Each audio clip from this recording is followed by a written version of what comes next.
ഈശോയിൽ ഏറെ സ്നേഹമുള്ളവരെ, ദാനധർമ്മം വിലപ്പെട്ട ഒരു പുണ്യകൃത്യമാണ്.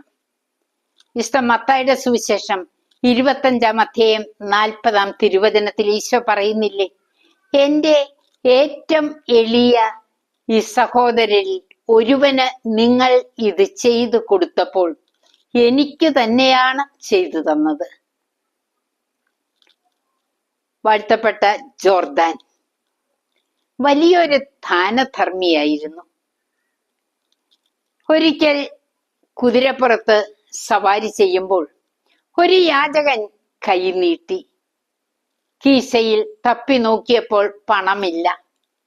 പെട്ടെന്നാണ് തൻ്റെ വിലയേറിയ ബെൽറ്റിന്റെ കാര്യം ഓർമ്മയിൽ വന്നത്. അത് ഊരി ആ യാചകന് നൽകി. അന്ന് രാത്രിയിൽ ഉറങ്ങാൻ കിടക്കുന്നു. ഒരു ദർശനം. ഇതാ ക്രൂശിതനായ യേശു താൻ കൊടുത്ത ആ ബെൽറ്റ് മണിഞ്ഞ് മുന്നിൽ പ്രത്യക്ഷപ്പെട്ടു. ഒരു കാര്യം മനസ്സിലാക്കി, ആ ദാനധർമ്മം യഥാർത്ഥത്തിൽ യേശുവിനാണ് നൽകിയത്. പ്രിയപ്പെട്ടവരെ, ദാനധർമ്മം പാപപരിഹാരമാണ്. നമ്മുടെ ജീവിതത്തിലും കൊടുക്കാൻ മടിക്കുന്ന രംഗങ്ങളുണ്ടോ? നാം അത് കീഴടക്കണം. ദാനധർമ്മം ജീവിതത്തിന്റെ ഭാഗമായി മാറ്റുക. കാരണം നാം കൊടുക്കുന്നത് യേശുവാണ് സ്വീകരിക്കുന്നത്.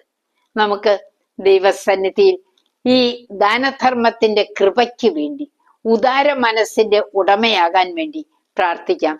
ദൈവത്തിന്റെ കൃപ എല്ലാവരിലും നിറഞ്ഞ് കവിയട്ടെ. ആമേൻ.